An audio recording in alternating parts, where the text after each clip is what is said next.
¿Qué tal? Buenas noches, qué bueno que nos acompañe en un programa más de Incursionando. Verónica, ¿cómo estás? Muy bien, Leonardo, encantada de saludarte a ti y a nuestros amigos del auditorio. Los próximos días sesionará en México la Organización de Estados Americanos y hablaremos el día de hoy de ese tema, no solo de la sesión, sino del organismo en sí mismo. Te propongo, Verónica, que veamos un reportaje introductorio. Los organismos internacionales surgen con el objetivo de fortalecer e impulsar acciones encaminadas a llevar a cabo acuerdos entre distintos países de una misma región, basados en el derecho internacional y en el respeto a la soberanía de las naciones involucradas.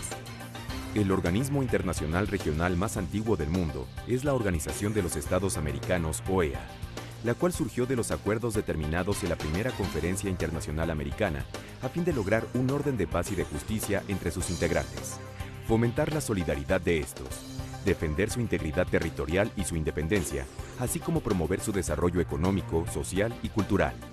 La Organización de los Estados Americanos es el principal foro gubernamental político, jurídico y social del hemisferio, y se integró originalmente por Argentina, Bolivia, Brasil, Chile, Colombia, Costa Rica y Ecuador.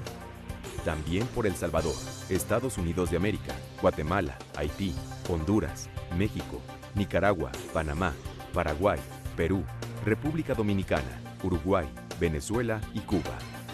Posteriormente, de manera gradual, se sumaron Barbados, Trinidad y Tobago, Jamaica, Granada, Surinam, Dominica, Santa Lucía, Antigua y Barbuda, San Vicente y las Granadinas, Bahamas, San Cristóbal y Nieves, Canadá, Belice y Guyana. La Asamblea General de la Organización de los Estados Americanos se compone por las delegaciones de todos los Estados miembros para definir los mecanismos, políticas, acciones y mandatos de la organización. Este 2017, México será el país anfitrión para llevar a cabo la reunión anual de la Asamblea General. Y para platicar con nosotros en esta ocasión tendremos como invitado a un experto internacionalista, el maestro Arturo Magaña Duplancher, y los invito a conocer su trayectoria. Maestro Arturo Magaña Duplancher. Es director de investigación del Centro de Estudios Internacionales Gilberto Bosques del Senado de la República. También es profesor de asignatura en la Universidad de las Américas, Campus Ciudad de México, y en la Universidad Anáhuac del Norte. Es licenciado en Relaciones Internacionales por el Colegio de México y maestro en Relaciones Internacionales y Diplomacia por la Universidad de Leiden, Países Bajos, y el Instituto Neerlandés Klingendel para las Relaciones Internacionales, donde obtuvo el grado cum laude. Se ha desempeñado como investigador en el Centro de Estudios Gilberto Bosques. Anteriormente, fue secretario técnico de la Comisión de Relaciones Exteriores, Organismos Internacionales del Senado de la República y de la Comisión de Relaciones Exteriores América del Norte. También fue coordinador de asesores y jefe de oficina de la Vicecoordinación de Política Exterior del Grupo Parlamentario del Partido Acción Nacional en el Senado. Además, colabora en distintos medios impresos y electrónicos con columnas de opinión quincenales. En 2007, le fue otorgado el Premio Genaro Estrada de la Secretaría de Relaciones Exteriores. Qué gusto darle la bienvenida nuevamente esta semana y junto con Leonardo agradecerle a Arturo que esté aquí con nosotros. ¿Cómo estás, Arturo? Bien, Verónica, muchas gracias por la invitación. Gracias, Leonardo. Muy contento de estar aquí. Un placer tenerte con nosotros. Gusto. En los últimos días hemos visto que México adquiere una, digamos, actitud mucho más protagónica en el buen sentido de la palabra en la Organización de Estados Americanos y en todo lo que tiene que ver con la diplomacia hemisférica.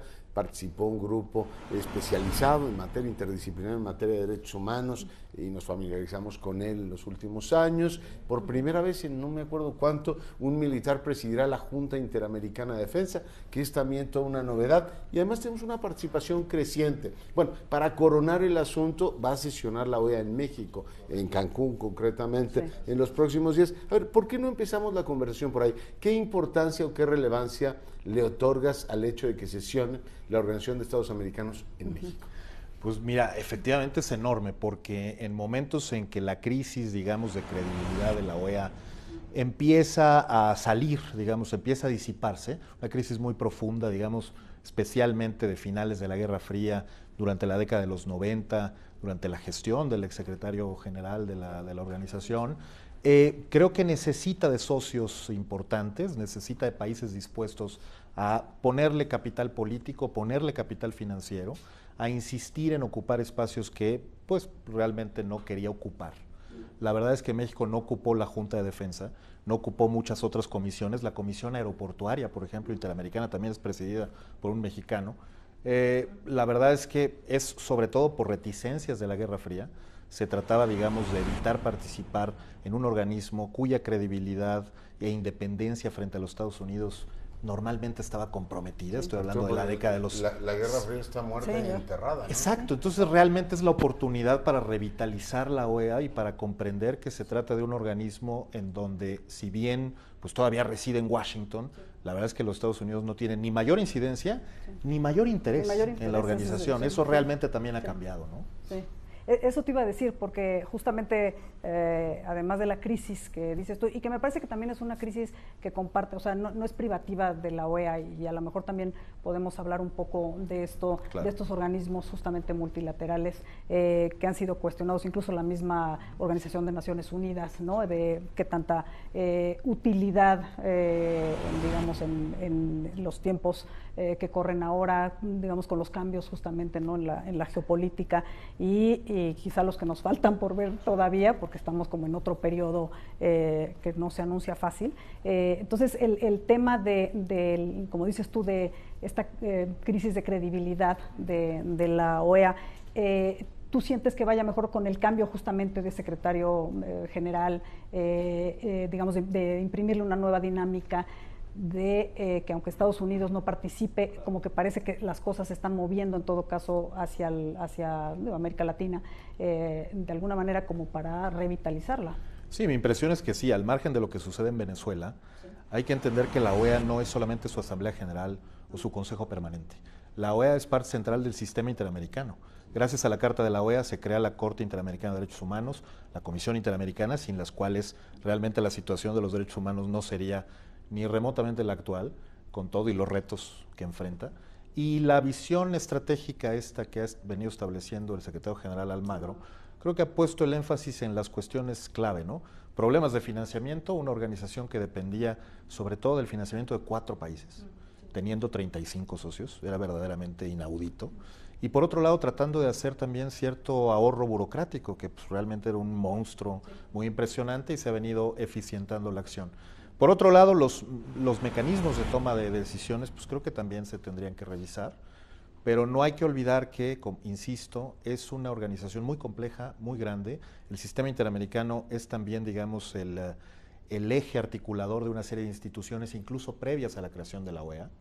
Tenemos instituciones desde finales del siglo XIX, un Instituto Interamericano del Niño, por ejemplo, mucho antes de UNICEF, por ejemplo, la Declaración Americana de Derechos Humanos meses antes de la Declaración Universal, y desde entonces hasta ahora, digamos, el primer tratado de arbitraje, finales del siglo XIX, hasta la última Convención de Derechos de los Adultos Mayores, pues estamos hablando también del depositorio del derecho americano. Te quisiera preguntar sobre, digamos, el desempeño personal de los secretarios, si influye mucho Insulza, si influye mucho Almagro, el estilo personal de conducir, si influye, y al mismo tiempo te plantearía si la OEA no está viviendo una especie de dualidad ante las opiniones públicas, porque ciertamente hay quien sigue diciendo es un vejestorio de la Guerra Fría y el TIAR es un asunto del que por cierto nos salimos nosotros en su momento, pero después nos vino el ataque a las Torres Gemelas y otros las invocaron.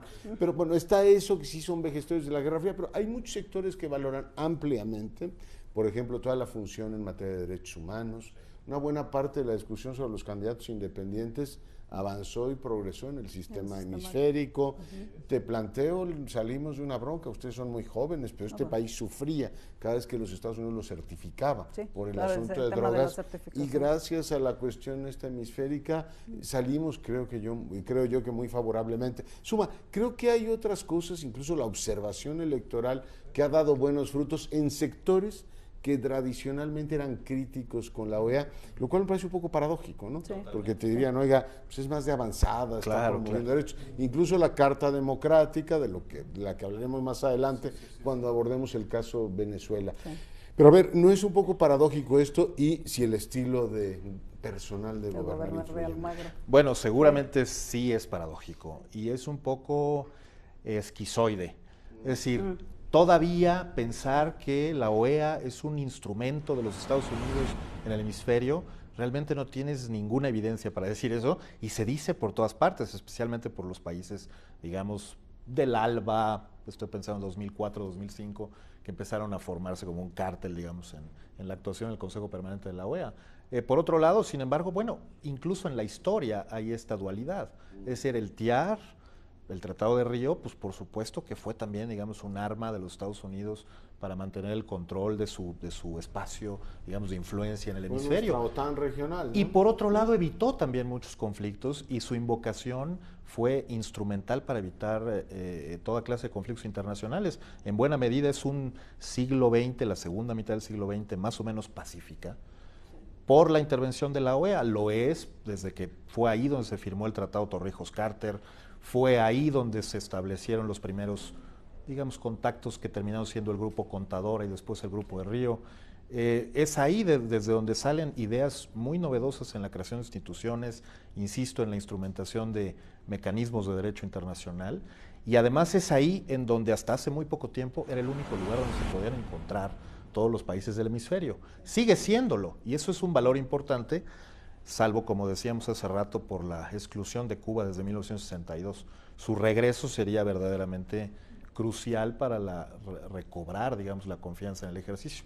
Lo malo es que ahora se sale Venezuela, eso es lo que, pues sí, que sabemos, en ¿no? lugar El estilo personal de cada secretario yo creo que es súper importante. No había demasiadas expectativas con el actual, y el actual ha probado ser una especie de César Gaviria II en términos de estar buscando en todos los espacios, digamos, de influencia de la OEA, sí, cómo fortalecer la acción, sí, cómo generar más recursos, cómo incorporar toda clase de asuntos. Tú lo mencionabas, las misiones electorales, van 200 misiones electorales desde 1962 hasta ahorita, y digamos, este último periodo ha sido activísimo, la primera vez. Muy serias, sí, muy y se han convertido en un referente. La primera vez que hay una misión en Estados Unidos, por ejemplo. Sí. Lo cual fue muy impresionante, la misión electoral de observación que presidió la expresidenta Laura Chinchilla. Que también presidió la de México. Sí, también presidió la de México. Muy serios, sí, muy serios los reportes que hacían. Justamente mencionando a Estados Unidos, y lo que dices tú, que pues ni mucha participación ni mucho interés. ¿Cómo ha sido justamente la relación con Estados Unidos desde que si se creía que era un instrumento de control hasta ahorita que dices, francamente, la verdad, a lo mejor, o sea, claramente ni le importa, hasta que, digamos, algún conflicto toque más base, pero esta relación con Estados Unidos, además de ser simplemente Washington la sede de la OEA, ¿cómo la podrías describir a lo largo justamente de la vida de la organización? No, la verdad es que sí hay un antes y un después de la Guerra Fría. 1954, Jacobo Arbenz en Guatemala, 1965, Juan Bosch, República Dominicana. La utilización constante de esta herramienta y de este instrumento para la salida de Cuba por supuesta no alineación de los principios marxistas leninistas con la Carta de la OEA, lo cual pues claramente es una interpretación muy subjetiva. Era evidentemente una justificación para la intervención, a veces incluso armada, de los Estados Unidos, ahí cuando creía que había regímenes que les resultaban hostiles, etc. Después de la Guerra Fría, la verdad es que la dinámica cambia brutalmente, en parte porque los Estados Unidos tienen una preocupación mayor por otros temas, sí, y porque muchos países latinoamericanos están más bien buscando espacios de contención de la influencia americana, claro, creando nuevos. Es cuando se crea la Cumbre Iberoamericana y es cuando comienzan los esfuerzos aquellos modificatorios del Grupo Contador al Grupo de Río. Entonces, la verdad es que cambia muchísimo la dinámica. No sé si de absoluto desinterés, porque la verdad es que sigue siendo el principal socio financiero, en buena medida Estados Unidos, pues es la aportación más grande a la OEA. Pero es más inercial que otra cosa. Pero podría ser más inercial, claro, efectivamente, dado que prefiere, después de la Guerra Fría, mantener relaciones bilaterales con socios estratégicos, no pelearse demasiado con Sudamérica, que desde luego no le interesa, mantener el mismo arreglo pre-Guerra Fría. Por tanto, creo que sí hay un cambio muy radical. ¿Les parece que hagamos una brevísima pausa? Regresamos en un instante. De octubre de 1889 a abril de 1890, se llevó a cabo la primera Conferencia Internacional Americana en Washington, D.C.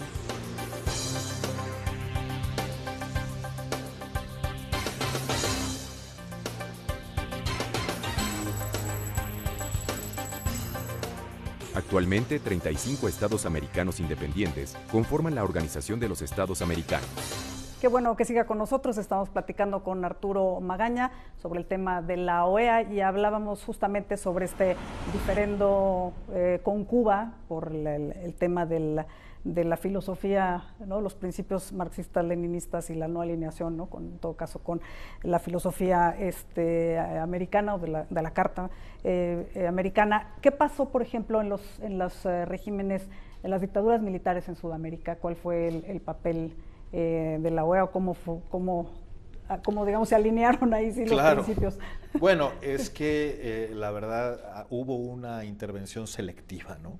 Y la verdad, dado el hecho de la influencia enorme de los Estados Unidos en la OEA, pues no hubo más que hasta el 2002 una rectificación.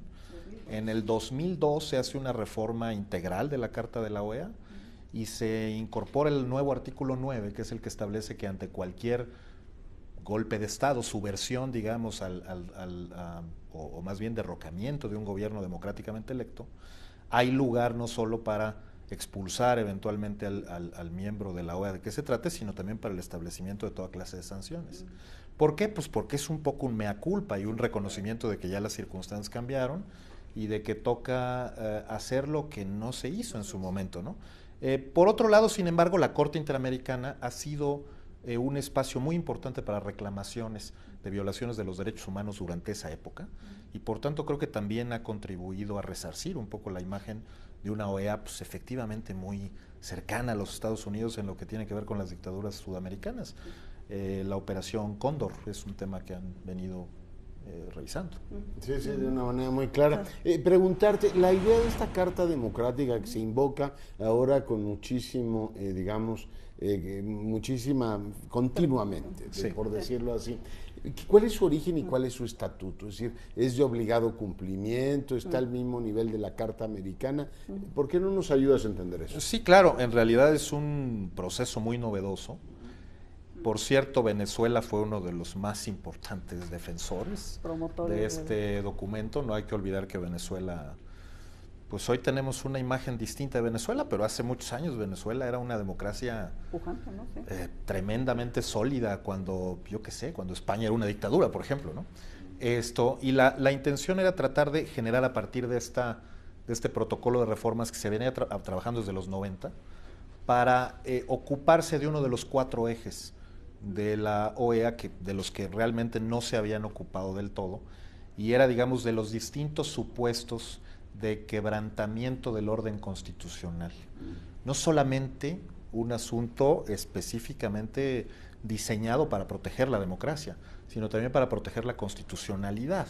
¿Por qué? Porque, digamos, hubo muchos momentos, pienso en 1992, por ejemplo, Fujimori, más bien tomando una acción para disolver la Asamblea Nacional, luego disolver la Corte, no sé qué, y la OEA pues resulta que no tiene todos los instrumentos, gracias a Gaviria, etcétera, le encuentran el espacio para hacerle un caso, para presionarlo y para obligarlo a incluso comparecer ante el Consejo Permanente y decirle sí, vamos a hacer elecciones y vamos a restituir los poderes de la Asamblea y etcétera, algo que ojalá pasara ahora con el caso venezolano. Sí. Pero digamos que no había el instrumento, era una serie de interpretaciones sobre distintas disposiciones originales de la Carta de la OEA, reformas, la Declaración Americana, el pacto. Vinculante. Sí. Esta es vinculante, pero solo, digamos, los mecanismos que se invocan en los del artículo 21, que es ahorita, 20 y 21, que es ahorita la discusión respecto al último informe de Almagro sobre Venezuela, necesitas el 2/3 de la Asamblea General o del Consejo Permanente. Normalmente, y esto parece un poco extraño, pero normalmente casi todas las decisiones de la Asamblea se tienen que adoptar por unanimidad, por consenso, por unanimidad, la regla de la unanimidad. Y en esta ocasión se encontró esta fórmula para que fuera 2/3. En aquel momento resultaba muy novedosa, muy atractiva, y resultaba, pues, al parecer, un avance frente a la necesidad de la unanimidad, que desde luego eso, pues nada más hay que ver a Naciones Unidas cómo la detiene. Te ata de manos. Y sin embargo, pues resulta que no es suficiente. En el caso de Venezuela creo que nos estamos confrontando con el hecho de que esa regla de las 2/3 partes era muy complicada, y también con el hecho de que no está perfectamente claro, y esto también está sujeto a interpretación, hasta qué punto tendría que obtener eso el concurso del país del que se trate. Es decir, el quebrantamiento constitucional de un país, pues necesitaría en principio, según dicen algunos, el reconocimiento del mismo país de que se quebró. Pero si son las mismas autoridades las que lo quebraron, ¿cómo podría pasar eso? Sí, estoy disolviendo la asamblea. Exacto, Vengan, sí, soy yo. Y eso es un poco pensar en el 92, pensar en Fujimori. Es decir, pensar en alguien que lo hace, luego se detiene y luego dice, bueno, efectivamente lo reconozco porque, bueno. Después vendría Guatemala. Y después vendría lo que tú quieras. Pero la verdad es que la interpretación predominante, pues es que efectivamente 2/3 partes lo pueden invocar. Ya ha ocurrido, ya se ha invocado muchas otras veces. Y la primera invocación fue Venezuela en el 2002, precisamente. El golpe de Estado fallido que le hacen a Chávez, Pedro Carmona, un grupo de industriales y militares. Y la verdad, pues el primer beneficiado fue su más entusiasta promotor, y él es ahora su principal desertor. Esto es muy interesante. Paradojas de la vida, exactamente, que sea el mismo Venezuela. Exactamente. Justamente hablando de Venezuela, tú dirías en dónde nos encontramos, porque en esta ocasión quizá no estemos ante una cosa tan evidente como este intento fallido de golpe de Estado. Sin embargo, pues ya también Maduro, ¿no?, le quitó poderes al Congreso, después, digamos, reculó, ¿no? Pensó mejor o lo intentó. Sí, exacto, pero bueno, pues echaron marcha atrás. Sin embargo, y ahora digamos, intenta suplantarlo con una constituyente. Exactamente, y ahora con una constituyente, pero previa notificación de que abandonaban la organización, la OEA, cosa que no se había dado en todo caso. Esto pone justamente en aprietos al organismo, te quita entonces la posibilidad de invocar justamente, ¿no?, el incumplimiento, puesto que ya ni siquiera es miembro quien lo está incumpliendo. Digamos, ¿cuál es el reto en este momento? Bueno, sobre todo, creo que el dilema aquí es que el artículo 21 de la Carta Democrática lo que establece es que ese país al que se le considere que perpetró un quebrantamiento del orden constitucional, su máxima sanción es la expulsión. Sí, exacto. Si el país mismo ha decidido inéditamente salirse, pues la verdad es que hay pocos instrumentos adicionales. Incluso hay pocos instrumentos en la propia Carta como para hacer que se quede esos 2 años. Es decir, ellos en principio tendrían que participar 2 años más antes de realmente ya no estar obligados por el corpus normativo de la OEA, y sin embargo, con el hecho de que no asistan, pues de algún modo se están sustrayendo también de esa responsabilidad. Por tanto, la situación es gravísima en términos de que, digamos, habrá que pensar en los años subsecuentes qué instrumento tendría que diseñarse tal cual como se diseñó la Carta Democrática para evitar quebrantamientos de esta naturaleza, porque la verdad es que va en un deterioro muy profundo, e incluso yo creo que vaya mucho más allá del ámbito exclusivamente diplomático de la OEA, de qué hacer. Porque los esfuerzos, digamos, de mediación, algunos realmente un chiste, como los del expresidente Zapatero, otros un poco más serios, como los del Vaticano, y luego la intervención de Torrijos, que le dio seriedad a Fernández. No ha surtido ningún efecto. Y al interior de la OEA, el Consejo Permanente, pues un poco está manco, dado que no tiene los votos suficientes para esas 2/3 partes. Pero antes de entrar propiamente a la situación venezolana y qué salidas tendría, el Venexit le afecta mucho a la legitimidad de la OEA. Pues yo creo que tienes una Cuba que no ha vuelto, se le abrió la puerta, y ahora Venezuela dice, me iban a expulsar, no, yo me voy. ¿Le afecta la legitimidad del sistema hemisférico? No, le afecta en la medida en que no fueron capaces de establecer un mecanismo más o menos ágil que los mantuviera ahí sentados. La prioridad me parece que era esa. Poco puedes hacer sin un miembro que ya no está participando. El participar, digamos que eso te abre la puerta para intentar un montón de cosas.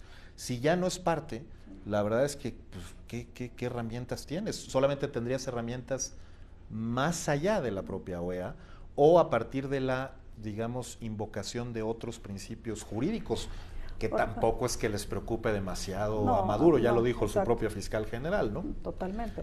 Pero nada más, justamente complementando, digamos, o a contrario eso de la pregunta de Leonardo, digamos, me parece aquí que si cuando tienes a un presidente que, digo, básicamente, pues esta cuestión del derecho internacional, como me parece también que sucede en Estados Unidos, tienes a alguien que, pues, eso no le significa ninguna contención ni ninguna, norma que haya que respetar, y te dice, pues yo me salgo del juego. También tienes pocos instrumentos, o sea, ahora que dices tú que no tuvieron la fuerza como para hacerlos quedarse, pues también si tienes a alguien así, como quien nos amenaza con que mañana nos salimos del TLC, pues ¿qué haces también? Digo, no sé si es cargarle un poquito la responsabilidad a la organización en este momento, cuando en realidad pues a lo mejor no había manera, ¿no? Simplemente de... La deslegitima, ¿no? Pues sí, pero sí, bueno, pues pierde en el sentido de que pierde como mecanismo de interlocución y de contención. Pero... Hay que recordar que está el sistema universal, la ONU sigue existiendo y Venezuela sigue siendo miembro, y ahí hay otros instrumentos. Hay que recordar que hay países que tienen una ascendencia enorme sobre Venezuela y que no son miembros de la OEA, señaladamente Cuba, China. Por tanto, bueno, la acción de la OEA era importante. No sé si está completamente agotada porque todavía están intentando ciertas vías más bien muy difíciles de instrumentar. Pero digamos que hay muchas otras posibilidades en donde la comunidad internacional puede incidir, ojalá lo haga. Y creo que México pues ha puesto el ejemplo realmente. Que ha sido interesante el cambio de nuestro país, ¿no? Porque éramos así como que navegábamos con la comunidad, yo no me peleo con nadie, y en los últimos 4 o 5 meses, ¿qué opinión te merece esa reactivación de la postura mexicana? En términos generales yo creo que es muy positiva, porque además hasta hace poco todavía trataba de encauzarla en una especie de solución de compromiso, en donde los venezolanos estuvieran ahí. La verdad es que fue imposible, pero por otro lado pues es muy bienvenida en términos de que pues necesitábamos que los países importantes en América Latina formaran pues también, digamos, un like-minded group, ¿no? Y México pues casi siempre faltaba esa cita, ahora ya con Brasil, con Argentina, con Chile, con un poco los miembros de la Alianza del Pacífico, Canadá, por supuesto, que también ha sido muy importante. Entonces, ¿yo porque hubo un cambio, digamos, ideológico en América del Sur, o cómo te explicas este cambio? Pues en realidad son cambios muy graduales, ¿no? El tema de la política exterior de los derechos humanos es un tema de las últimas 2 décadas. Esto hubiera sido... Tienes una Dilma que cae, un Macri que sube en Argentina. Supongo que eso lo facilita, pero por otro lado creo que hay que observar también el doble mensaje internacional e interno, ¿no? Es decir, no se vale hablar solo de derechos humanos hacia afuera, hay que hablar de derechos humanos hacia adentro. Estuvo este mecanismo de observación con respecto al tema Ayotzinapa produciendo reportes, no estuvo exento de tensiones con el gobierno mexicano, pero esta de la oscuridad del, ¿cómo era? Candil de la calle y oscuridad de la casa, qué bueno que ya nos quitamos de ese atavismo, ¿no? Es decir, porque se trata un poquito la casa. No, pero se trata de trabajar en los 2 frentes, es decir, uno debería poder tener la misma autoridad para hablar hacia afuera y la humildad para recibir. Y era cada vez más costoso que una oposición que habla español viniera a todas partes y dijera, oiga, no les interesa que el presidente disuelva el Parlamento. O sea, era cada vez más costoso seguir, digamos, eludiendo el expediente Venezuela. Pero hacemos una breve pausa, regresamos en un instante. La Organización de los Estados Americanos fue creada en 1948.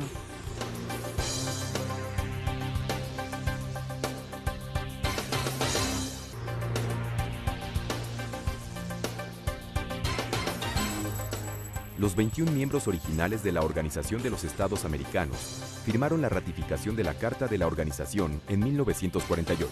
Bueno, y el caso de Venezuela, como comentábamos, pone a la OEA todo el sistema interamericano a prueba y veremos ya más adelante qué le hace falta al sistema, o si puede sobrevivir a esta crisis o cómo debería funcionar. Pero antes aclárame, porque me resulta muy interesante, ¿qué implica el que México, que se salió del TIAR en su momento, no entendí demasiado bien en su momento por qué lo hicimos, pero finalmente se hizo, se planteó la posibilidad de discutir un nuevo, digamos, concepto de seguridad que es multidimensional, que compartimos todos. Pero ahora presidimos la Junta Interamericana de Defensa. Bueno, la vamos a presidir en los próximos días. Un general mexicano, general Bucio, la va a presidir. ¿Esto qué significa? Pues si hay un cambio de doctrina, si se quiere. De plano, exacto, Totalmente. Son Y grandes, casi, grandes yo te temas. diría, tú desde luego eres un experto mucho mayor que yo en ese tema, pero estoy seguro que del conflicto interburocrático de siempre, entre, digamos, los mundialistas y los, por ponerlo en términos de Le Pen, y los localistas, dentro de las Fuerzas Armadas en México. Qué mala idea usar. Muy mala idea, Sí, pero exacto, venía bien pero- con los términos. Creo que ganaron quienes promovían, digamos, que asumiéramos ahí un papel de liderazgo y sobre todo no tanto de liderazgo, sino también de, digamos, proactivo en términos de pensar en que no estamos ya necesariamente cubiertos como solíamos estarlo por la alianza de seguridad estratégica que duró décadas con los Estados Unidos y que tenemos que ver también un poco rascarnos con nuestras propias uñas. Obviamente esta junta tiene mucho más un carácter consultivo, pero digamos es importante como mecanismo de interacción. Con todos. Totalmente. ¿Y te pareció buena idea que nos saliéramos del TIARC? Creo que no te pareció gran idea, ¿o sí? En su momento creo que tenía algún sentido. El presidente Fox argumentó junto con, me parece que ya era el canciller Castañeda. De él fue la idea. De él fue la idea, que la verdad era un mecanismo anquilosado, que Ese estaba de la Guerra completamente... Ese sí, de la defensa. Era una antigüedad. Vejestorio. Era como un decías tú, vejestorio, pero la efectivamente OTAN Brasil fue el que lo invocó para lo que tenía que ver con el 11 de septiembre. Y nos encontró Dado que se trataba descolocados. de tema una seguridad colectiva que proteger. En todo caso, tampoco es que el resto del mundo lo haya extrañado demasiado, y los Estados Unidos tampoco hicieron mucha defensa de su antigüedad, pues porque realmente también cambiaba su De doctrina hecho, de si seguridad. no se nos ¿no? cruza los atentados estos en Sí, Nueva sí. York, igual hubiese circulado mucho mejor la idea de un nuevo concepto Claro. de seguridad multidimensional, ya más acorde con los tiempos Con los post-Guerra tiempos Fría, post- sí, pero exacto. se nos cruzó el terrorismo ahí. No, bueno, y eso sí cambió toda, digamos, toda la perspectiva hacia América Latina y demás. Mencionaste brevemente, pero me parece importante el tema del financiamiento y también saber de que efectivamente la OEA mucho se dijo, y no sé si ha habido cambios, digamos, ya en la práctica, de reducir burocracia, que era un organismo, porque no sé por qué tenemos esta tendencia, justamente pasa lo mismo, por ejemplo, con la Organización Panamericana de la Salud, ¿no? Que es un Sí. elefante blanco, sí, exacto, la OEA también en es comparación. muy burocrática también. Y la Sí, OEA es yo creo que es tremendamente burocrática. burocrática. Almagro llega Esa- ataviado de una visión estratégica para reducir costos, Ok. 20% más o menos del presupuesto, ese que se iba, digamos, a gasto operativo. Y en términos de financiamiento, ¿esto ha implicado Y en cambios términos de de quienes financiamiento, aportan? ha implicado cambios, pero muy graduales, porque la verdad es que no se trata, como lo han venido diciendo algunos, se trata de que todos paguen más. Exacto. No se trata de que algunos terminen pagando menos de lo que previamente pagaban. Sí. El problema es Sí, juntar más bien. estos cuatro y decirles, muy bien, nos vamos a organizar Formalizar a de los tal manera que ustedes van informales. a pagar menos. Pues no, el chiste es que sigan pagando, pero que el resto que pagaba contribuía realmente con el 6%, una cosa así, del presupuesto, todo el resto, pues que realmente suba esas cuotas. Sí. Hay una propuesta mexicana en la mesa que presentó el embajador Luis Alfonso de Alba para eso, y para que además esto no afecte la operación clave tanto de la Comisión como de la Corte Interamericana. En algún momento terminó afectándoles, no sé si ustedes recuerdan el año pasado y antepasado, ¿Cómo no? esta El tema. crisis financiera de la Comisión Sí, sí. que impactaba Presupuestal. durísimo, más a la Comisión que a la En Corte. medio pero las del dos. debate que tenían con el Estado mexicano. Exactamente, en medio justo, y luego había un reclamo de que si alguien no había pagado las cuotas. La verdad es que México en general ha cumplido. Hay muchos países a los que hay que pedirles que paguen, por ejemplo Venezuela, que antes de irse tendría que pagar sus deudas. Sí, bueno, exacto. No Que nada más no es son salirse, pocas, ¿verdad? ¿eh? Sino Que pagar no son pocas. las cuotas vencidas. Exacto. ¿Hay algún peligro, perdón, Leonardo, de que Trump, que digamos cuenta no los pesos y centavos, sino los dólares y centavos, también vaya contra la OEA en términos de financiamiento y de... Bueno, de el apoyo peligro y sigue tal? estando ahí de alguna manera. No tenemos suficiente información sobre lo que realmente podría estar disponiendo al respecto. Supongo que en un arranque podría estar podría pidiendo ser. un informe sobre cómo se gastan esos recursos. Pues sí, pero la verdad es no que lo dudo. si bien es mucho dinero, sustancialmente frente a lo que puede aportar otros muchos países latinoamericanos, pues la verdad es que en términos relativos es poco para lo que gasta el Departamento de Estado en otras muchas regiones del mundo. Yo creo que no le pondrán demasiada atención a ahorrar ahí. Preguntarte, nosotros tenemos como embajador ahora ante la OEA a uno de nuestros más eminentes multilateralistas, pero ¿cuál es tu impresión? ¿El resto de los países se toma en serio la OEA y manda embajadores calificados o manda ahí a personajes políticamente, digamos, no lo más apto posible? Sí, sí, sí. ¿Se lo toman en serio? Pues, había que ver estas reuniones del Consejo Permanente, sobre todo las de marzo-abril, para ver ese desnivel. Si realmente tienes delegaciones de un altísimo nivel profesional y de lo mejor, digamos, de la diplomacia. Que hay embajadores que dicen, a mí me dan chamba, no trabajo, ¿qué quieren que haga? Bueno, digamos, yo vine a cobrar aquí, no a trabajar. Sí, digamos, hay países que habilitan como embajadores a gente que, por ejemplo, había trabajado en la misión. Es el caso ahora de Venezuela, es el caso de Bolivia, de otros países, que no necesariamente, digamos, son el mejor perfil de sus cancillerías. Pero del lo lado cierto, mexicano hemos tenido del lado mexicano yo creo que tenemos una historia, una historia de alto nivel. Luis Lástima. Cabañas también fue. Sí, como no. Exacto. Bueno, y desde Luis Padilla Nervo, etcétera. Padilla Nervo. La verdad, ojalá empezar a ver también cierta interés por presidir el organismo. Secretarios generales ha habido, sobre todo sudamericanos, con la excepción de Costa Rica, en algún momento con Rodríguez. Cuando lo quisimos hacer, lo hicimos mal. Exacto, entonces sí, qué lástima. Ojalá que ahí se buscara algún activismo hacia el futuro, porque realmente eso también abona a la credibilidad de una organización que es genuinamente hemisférica. ¿Por qué no un secretario general canadiense? ¿Por qué no un mexicano? ¿Por qué no un caribeño? Que al final de cuentas es una densidad impresionante de países caribeños, casi 14. Sí, totalmente, ¿no? Sí, claro. Y te iba a preguntar justamente en este tema de la participación de México, ¿qué esperas de la reunión en Cancún? Que se va a efectuar con lo que empezó Leonardo, pero en términos justamente de que se relance, en todo caso, el liderazgo mexicano, en términos de que se aborde el tema por ejemplo, de Venezuela y se vaya un poquito más adelante. Decíamos ahora en el corte que no había estado exento de polémica nuestra mayor, digamos, definición en todo caso en ese tema. Ya nos descalificaron, ¿no? O nos aliaron, nos vincularon con el imperio y demás.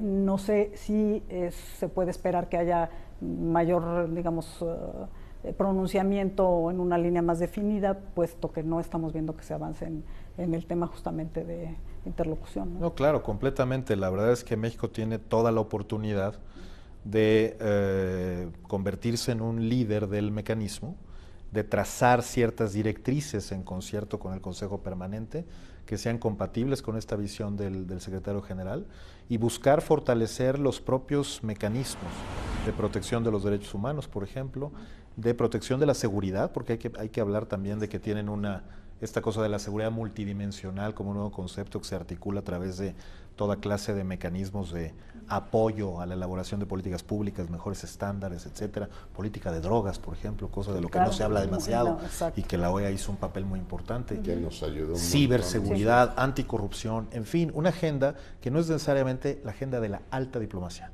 pero que sí es la agenda de las políticas públicas y la agenda de la mejora de la gestión pública constante, vigilante, que incluye, por ejemplo, los procesos electorales. De Venezuela, la verdad, no sé si esperar algo. Me temo que no seremos. No será. No es la situación. Digamos, la Asamblea General es una reunión de todos los miembros a través de los distintos comités y comisiones que integran la organización, y no necesariamente se ocupa de casos específicos. Seguramente estará ahí en una situación quizá peor a la actual, dado el deterioro constante y cotidiano del asunto. Pero la verdad es que esperar que pueda resolver algo es difícil, sobre todo ahora que los países más reticentes a eso pues han venido más bien entorpeciendo el proceso por el cual se nombre a una delegación de cancilleres. Bueno, primero se convoque a una sesión de cancilleres especial para revisar el tema de Venezuela. Quién sabe si vaya a pasar. dado que no han tenido los votos para hacerla pasar. Ya hablamos de los embajadores que nos han representado. Emilio Rabasa también nos Emilio representó, Rabasa, un correcto. académico, un jurista muy destacado. Pero preguntarte, ¿el legislativo es sensible a la relación, el legislativo mexicano, a la relación con la OEA? Esto es un tema que preocupa, tiene su relevancia, tiene su espacio. Totalmente. Los mecanismos parlamentarios, digamos, de diplomacia parlamentaria en los que participan los legisladores mexicanos, han venido suscribiendo convenios y memorandos de entendimiento con la OEA precisamente bajo esta administración del secretario general Almagro. Es el caso de Parlaméricas, es el caso de Parlatino, buscando eso, es decir, buscando el espacio específico para aprovisionarse de información importante para el trabajo legislativo. Claramente los temas de anticorrupción, claramente los temas de ciberseguridad, algunos temas de protección de los derechos de las mujeres, de los niños, etcétera. Hay una interacción constante, un flujo de información y de buenas prácticas permanente, un monitoreo recíproco además de lo que se hace, pues porque además también, insisto, la OEA es el repositorio de una experiencia mundial impresionante también a nivel parlamentario. Entonces efectivamente sí también hay espacio. Aquí sí se menciona menos. Sí. ¿Hacemos una pausa? Sí, desde luego. Es muy breve, no se vaya. En 1962, la Organización de los Estados Americanos firmó una resolución mediante la cual se excluyó al gobierno de Cuba de su participación en el sistema interamericano.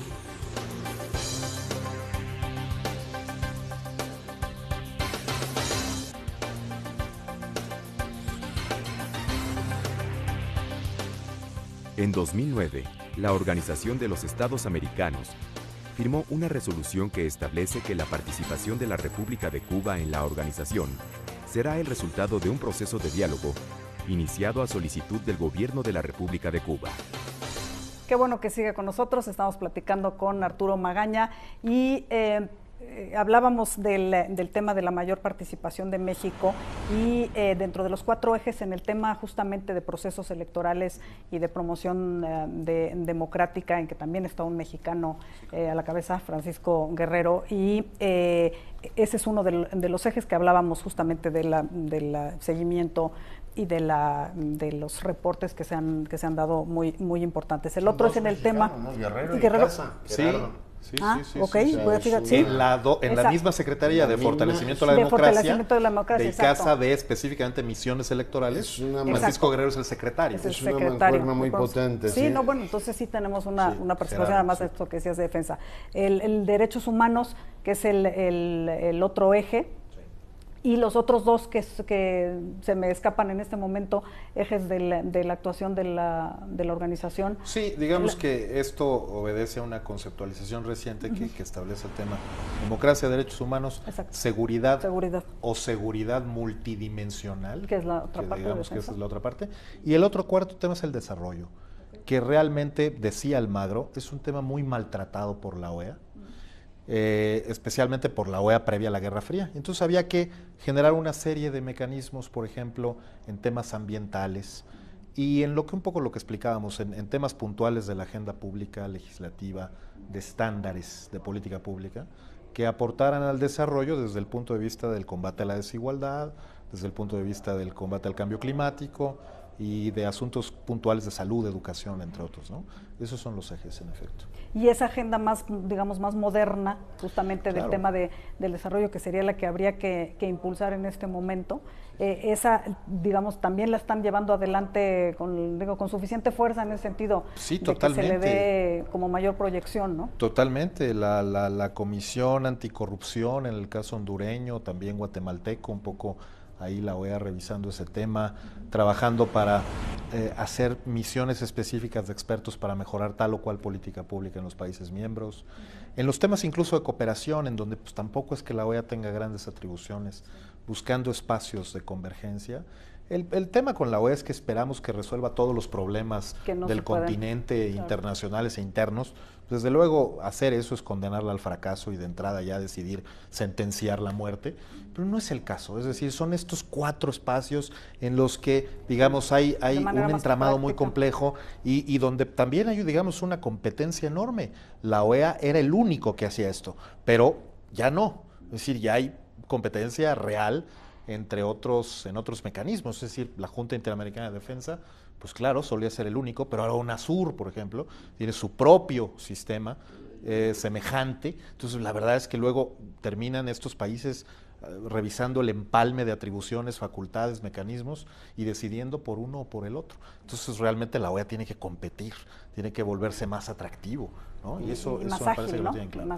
Los defensores del multilateralismo a menudo dicen, y creo que tienen razón, no se puede juzgar a la ONU o a la OEA o cualquier organismo multilateral con la severidad con la que se juzga a un Estado nacional, sí, claro. o decir, a ver, no ha entregado tal o cual cosa, pero se debe hacer siempre una lectura benéfica diciendo, piense usted en lo que ocurriría si no existiera efectivamente tal órgano. Y por supuesto, cuando uno piensa en la historia pre-ONU, pues sí, ciertamente un montón de barbaridades, el fracaso de la Sociedad de Naciones. O sea, todo este tema me lleva a preguntarte, o sea, ¿podemos hacer una historia, hacer un pro-OEA y decir, a ver, señores, mal que les pese, la OEA ha evitado esto, aquello y todo lo demás? Es decir, podríamos efectivamente hacer una alabanza de la OEA diciendo, no ha resuelto muchas cosas, pero ha evitado muchas otras. No sé si la palabra adecuada es una alabanza. Un balance positivo de los últimos años, hacia la Cicerón. Una apuesta al futuro, yo creo que sí, es perfectamente posible, la evidencia está ahí. Lo único que ocurre... Dicho de otra manera, ha sido mejor tenerla que no. Totalmente. O sea, haberla tenido que totalmente, no haberla tenido. Totalmente. Obviamente en el contrafactual está, pues digamos, lo interesante del argumento, no lo sabemos, pero hay suficiente evidencia para pensar que hay un montón de procesos de pacificación, montón de procesos de acumulación de experiencias legislativas y jurídicas importantes para defender los derechos humanos, una serie de experiencias positivas también en materia de convergencia de políticas públicas, etcétera, etcétera, instituciones creadas que de alguna u otra manera han protegido derechos, han protegido a la gente, han sido importantes en su momento. ¿No han resuelto todos los problemas? Pues no, realmente imposible. ¿Han tenido muchos hierros? Claro, antes de la Guerra Fría y después, porque también, digamos, las críticas, por ejemplo, a la Comisión Interamericana es que se reunía muy poco y que luego su sede no está en la misma ciudad en donde está la Corte, porque pues, si bien la Corte está en Costa Rica, la Comisión está en Washington, entonces es absurdo. En fin, cosas así pues siempre habrá. Y sin embargo, para el diálogo hemisférico, ¿qué otra organización tenemos que pueda reunir a todos los países de Estados Unidos hasta Argentina alrededor de una serie de compromisos complejos? Hay que recordar que Venezuela, antes de salirse de la OEA formalmente, se sale de la Corte Interamericana. Entonces, digamos, no es que el sistema interamericano es así de complejo y por lo tanto todos estos países comparten la adhesión a un montón de mecanismos e instrumentos que los obliga a estar ahí sentados. Yo creo que sí, yo creo que sin ella estaríamos hablando de una segunda mitad del siglo XX mucho menos pacífica, mucho menos con menos canales diplomáticos para salir de ciertas crisis. Y bueno, pues si te digo yo, por lo menos evitó que en el Perú con Fujimori se volviera aquello una dictadura, etcétera. Bueno, algo contribuyó, evitó la guerra del fútbol entre El Salvador y Honduras. Pues muy bien, no importa que haya durado poco. Sí, exacto. Claro. Son puntos a favor. Y lo que no puede remediar es que haya un hegemón, ¿no? Bueno, pues exacto, eso no francamente. A nivel global, a fortiori existe en el ámbito regional, ¿no? Y el balance para México, ¿lo harías también en esos términos? Es decir, hablamos ahorita, por ejemplo, cómo ha influido en el tema de las candidaturas independientes, por ejemplo, en el tema de la observación electoral también, seguimiento de los procesos, en la guerra sucia, en el tema de, ahora lo que lo mencionaste tú, de este cuerpo interdisciplinario interamericano que vino sobre el tema de Ayotzinapa, es decir, con todo y las polémicas o digamos las resistencias y demás, el balance para lo que ha representado para México, ¿lo harías también en esos términos? Sí, totalmente, y especialmente estos casos, los casos tanto consultivos como contenciosos de la Corte Interamericana, el caso del campo algodonero, ¿no? Para el tema feminicidios, el caso Radilla para el tema desaparición forzada, el tema Castañeda, si quieres, para el tema de candidaturas independientes, etcétera. Ha sido una aportación constante, pero además históricamente la OEA nos dio la oportunidad de instrumentar en ciertos momentos nuestra independencia relativa de la política exterior, diría Mario Ojeda, ¿no? Sí, claro, 1962, la denuncia de la salida de Cuba, México, el único país que votó en contra, el resto se abstuvo, el que no quería ir con Estados Unidos. Entonces, en fin, un espacio también que nos dio pues mucho prestigio diplomático por estar defendiendo causas que nadie más defendía en momentos muy difíciles. Tampoco es que no hayamos tenido también actuaciones poco destacadas, pues seguro están ahí. Pero creo que sí, el balance termina siendo positivo, a pesar de todo, y a pesar de entender que también estuvimos mucho tiempo otorgándole una menor importancia y tratando de solo utilizarlo para hacer estos equilibrios de política exterior, pues no, por la enorme influencia de los Estados Unidos. Oye, has hablado de los temas burocráticos y ha sido de verdad una charla tremendamente leccionadora que valoramos muchísimo. Te pregunto, ¿se le podría pensar en agregar un brazo tipo ECOSOC? O sea, todo este asunto de economía y sociedad. Es decir, a ver, además de todo esto que hacemos, que a lo mejor es hacer una ONU regional, no sé si sea la mejor idea. Eso por un lado. Y por el otro, pensar en un, digamos, relanzamiento de imagen o de la narrativa de la propia Organización de Estados Americanos, que sigue muy lastrada por el caso Cuba, que sigue todavía en muchos círculos. En la academia siguen repitiendo esto, es que es el departamento de las colonias. Y uno dice, bueno, a lo mejor ha llegado el momento de pensar una narrativa nueva. ¿Cómo reaccionarías a estos dos temas? Coincido. Mira, empiezo por la primera parte porque me parece muy interesante tu punto sobre un ECOSOC latinoamericano.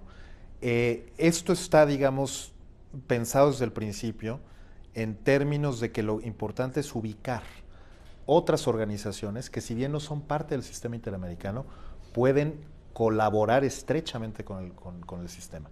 Está la CEPAL, y sin embargo la CEPAL es parte, digamos, del organismo universal.